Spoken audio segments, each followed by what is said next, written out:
Buenas tardes, tengan todos mis amados hermanos. El Señor les bendiga de una manera muy especial. Voy a leer hoy, en esta hermosa tarde, una palabra del Señor que dice así: Mas ¿a qué compararé a esta generación?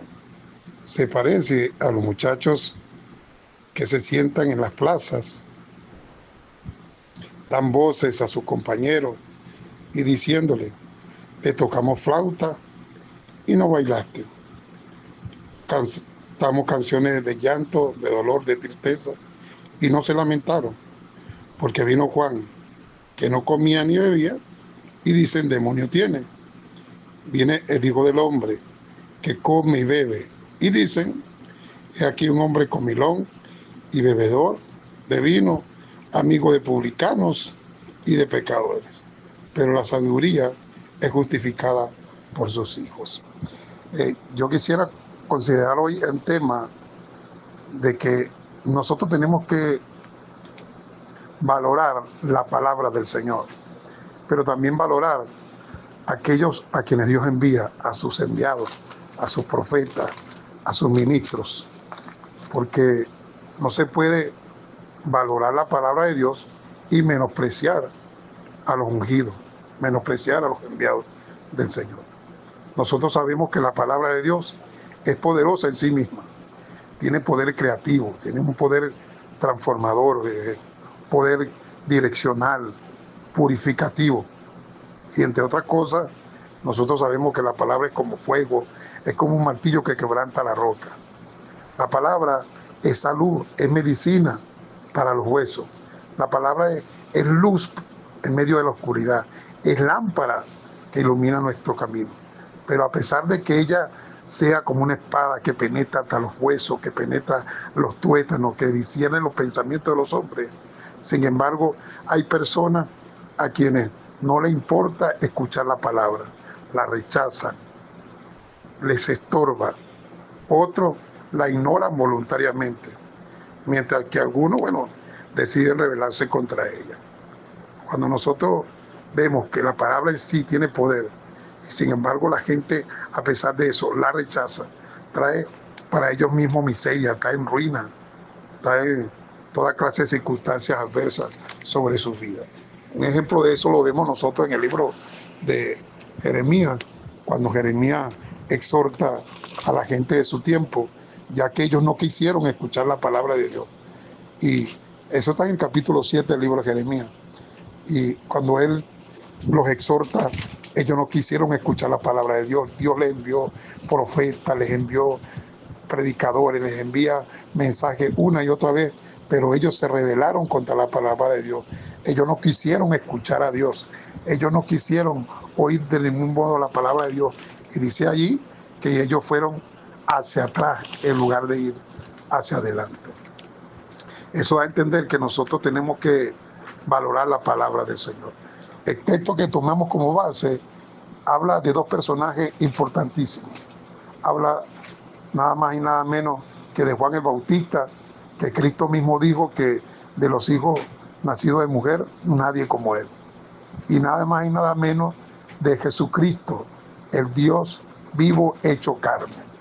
Y a pesar de que estaban ahí dos grandes predicadores, cada cual con sus diferentes estilos, con una gracia particular, Juan con una gracia extraordinaria que no tenía publicista, que no tenía nadie que le haga propaganda por las redes sociales, pero a pesar de eso, multitudes eran movidos por el Espíritu Santo a ir al desierto a escuchar un mensaje de corrección, de instrucción, de edificación. Sin embargo, Juan lo rechazaron, a Juan lo repudiaron, a Juan lo rechazaron, lo odiaron, a tal manera que le dieron la muerte. Cuando uno analiza estas cosas de este pasaje que está hablando el Señor, la gente se parece a esos jóvenes que si le hablan palabras bonitas, no oyen, que si le hablan palabras de exhortación, de represión, no oyen, si le hablan palabras de duelo, le tocan canciones de duelo, no lloran, si le tocan canciones de alegría, no se alegran. Son no se inmutan ante la palabra de Dios, son indiferentes ante la palabra de Dios. No importa incluso el expositor, porque dése cuenta, estando el mensajero como Juan el Bautista y un mensajero como el mismísimo Señor Jesucristo, a ninguno de ellos dos escucharon. De uno dijeron que estaba loco, lo despreciaron por su manera de vestirse, lo despreciaron por su humilde condición de origen. A Cristo lo dijeron que estaba endemoniado, a Juan que estaba endemoniado, y a Cristo que era un hombre comelón y bebedor de vino, y que era un hombre amigo republicanos y pecadores. En fin, inventaron toda clase de cosas mintiendo contra él, porque no valoraban ni la palabra de Dios, como tampoco valoraron al enviado de parte de Dios. Y eso se parece mucho a lo que está pasando hoy día. La gente está rechazando no solamente la palabra de Dios, sino que también rechazan a los enviados. Mi hermano, mi estimado amigo que me pueda escuchar, la palabra de Dios es de vital importancia, pero hay que tener actitud correcta delante de la palabra de Dios. Hay un versículo que dicen así: pero sean hacedores de la palabra y no tan solo oidores, engañándose ustedes mismos, porque si alguno es oidor de la palabra, pero no es hacedor de ella, es semejante a un hombre que se ve al espejo y considera su rostro, pero luego se olvida de cómo era. Sin embargo, dice una palabra más: el que mira atentamente a la palabra, a la ley perfecta o a la perfecta ley, la ley de la libertad, y persevera en ella, no siendo oidor olvidadizo, sino hacedor de la obra, este será bienaventurado en todo lo que hace. Mientras uno rechaza la palabra y cae en ruina y miseria para su vida, está el que entiende que la palabra de Dios es la ley perfecta, la ley de la libertad, y a esos son lo que la palabra los bendice, a esos son los que reciben bendición. Lo que sigue diciendo más adelante: por lo tanto reciban con mansedumbre la palabra implantada, la cual puede salvar vuestras almas. El fin de todo el discurso de lo que yo vengo hablando es que tenemos que, número uno, dar valor que merece la palabra de Dios, y número dos, darle el valor que Dios le da a sus ungidos.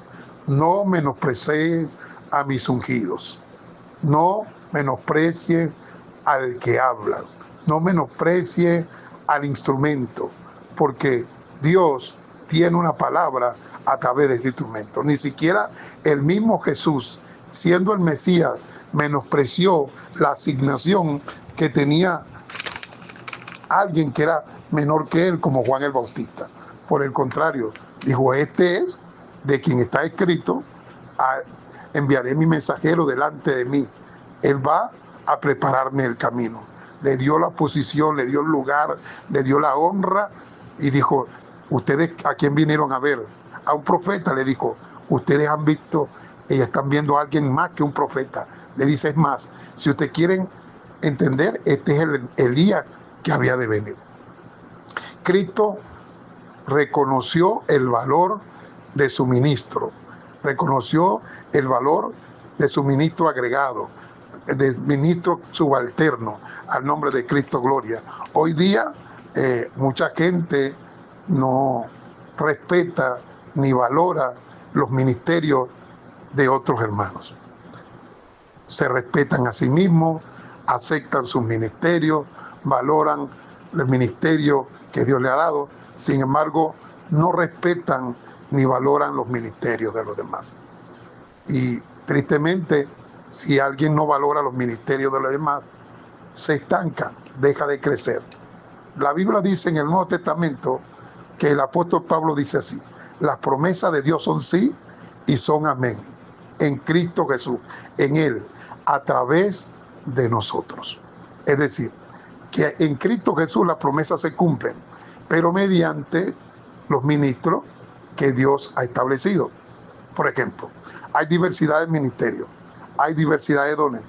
Cada don, cada ministerio aunque sean diferentes, vienen de parte de Dios, vienen para edificar la iglesia.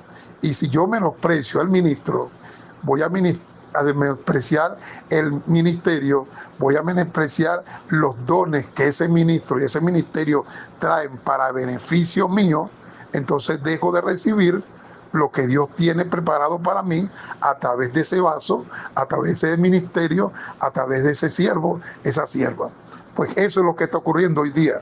Mucha gente está dejando de recibir por no valorar la palabra del Señor y por no valorar a los ministros. Mis amados hermanos, valoremos la palabra del Señor tal como ella es, la bendita palabra de nuestro Dios, y valoremos y démosle la honra que Dios le ha dado a aquellos santos ministros que Él ha levantado para edificación nuestra. Que el Señor me le bendiga. Muy buenas tardes.